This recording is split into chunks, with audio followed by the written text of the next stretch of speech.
So on another interview, what I found fascinating, somebody had threatened somebody, said they were going to kill them, and you said real gangsters don't pre-announce that they're going to kill you.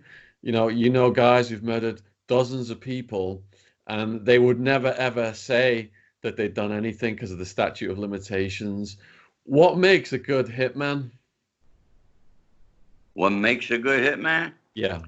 A good hitman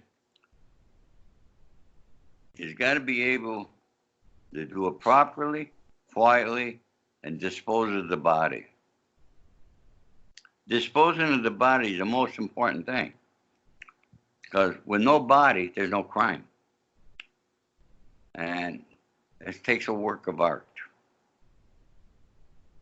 Yeah, I interviewed a guy who was an associate of the Bonanno crime family, and he worked on the Charlie Bats Battaglia, and he said that the bats had whacked people from coast to coast and buried the bodies, and he taught him all the methods of getting rid of the bodies because he'd never got caught. Like, putting a dead dog, burying the corpse really deep, and then putting a dead dog over it so that the cadaver dogs, if they come out, they smell the dead animal and they don't go any deeper and find the corpse and things like that. Anything you can share? Well, I'll tell you, years ago, it was, here, double bodies in a coffin.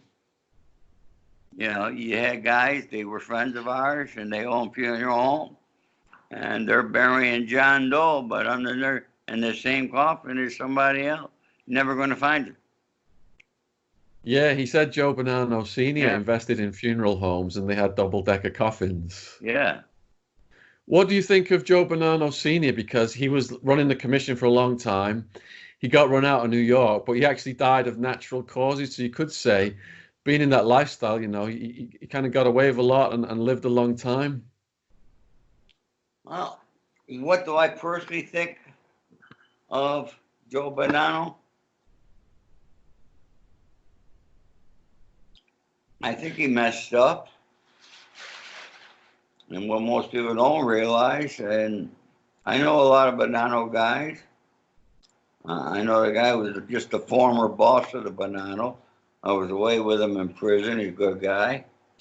But, Joe Bonanno is the guy who started bringing the heroin over.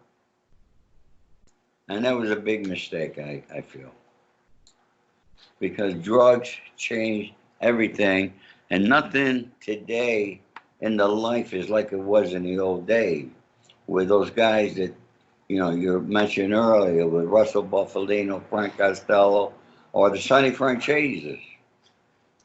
And, out here in California, there was a guy, and a lot of people never heard of him, but he was the underboss of Los Angeles, Jimmy Cacci. Jimmy was a great guy. He was one of my best friends out here. We did a lot of things together, Jimmy and I. Don't you think that the power has shifted though to the people who did get involved in the drugs because that became the biggest profit opportunity for criminal organizations? Well, what happened is the bosses became too greedy, too stingy, keeping all the money, and the other guys are, when your employees are not eating, you're forcing them to go do something else. And there so happens that drugs, there's a lot of money in it. And there's a lot of time if you get caught. A lot of time. A lot of people facing life. What's your thoughts on the Gambinos and Paul Castellano getting taken out by Gotti and the Bull and that crew? John Gotti was a tough guy.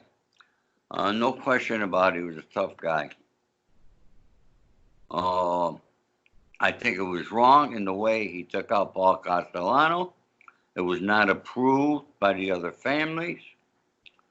And the only one that ever attempted to do anything to remedy it was the Chin from the Genovese family.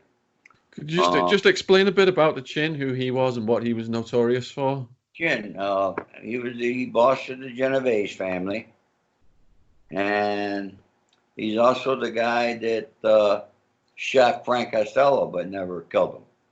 He just grazed him in Frank's building. And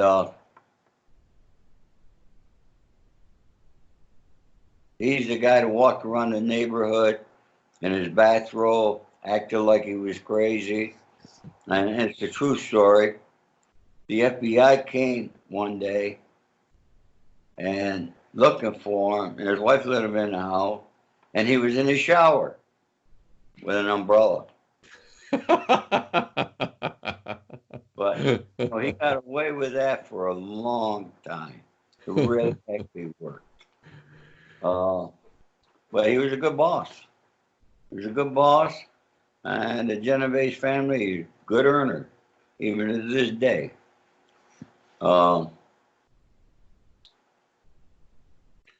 So you said the Chin retaliated against Gotti's crew. He tried to, he tried to have John, I think his car bombed, I think it was. I can't remember right now. But he did, and it didn't work. And then John got the guys who did it. But, they both ended up dying in jail. John died of cancer, throat cancer. Guy never smoked. So you go figure. And then they all got arrested, and you saw the fallout then with Gotti and Sammy the Bull. So Sammy the Bull, he recently did an interview on YouTube, gave his side of the story. He said that John was hanging him out to dry and he had no choice. And Gotti's family, of course, they're saying that Sammy's a rat and he sold them all out. Which side do you, if any, go on? Well, I think it was wrong for John in the manner of talking about Sammy. And then there's Sammy, they're all there, him, Lacasio, all charged with the same crimes and everything. And instead of sticking together and fight it, they made a decision to try to hang it on one guy who happened to be Sammy. So Sammy was an earner, and Sammy was a real guy, did work. He was there for John for anything. So for me to say something and get involved in some other family's business, it's not my right, and I don't, but one thing I'll say about each and every one of them, they were all men. And there was a rumor somebody started saying that John Gotti was punked in prison. That's total bullshit. I was in prison. I wasn't John Gotti, and I can guarantee you, I was well respected every place I was at. And that's how they treated all the Italian guys like myself, with respect. What made Sammy the Bull such a good underboss? What made Sammy the Bull such a good underboss? Nowadays, well, in those days, Sammy actually did the work himself, or primarily most of the work Sammy did, he had others do it. But he had done work on his own, no question. But he was a hell of an earner, making a lot of money, tons of money for the family. And nowadays, that's it. You don't have to do the work today. Today is earn money for the family. And, that Michael Franchese, he made a ton of money. And he's got between $50 and $100 million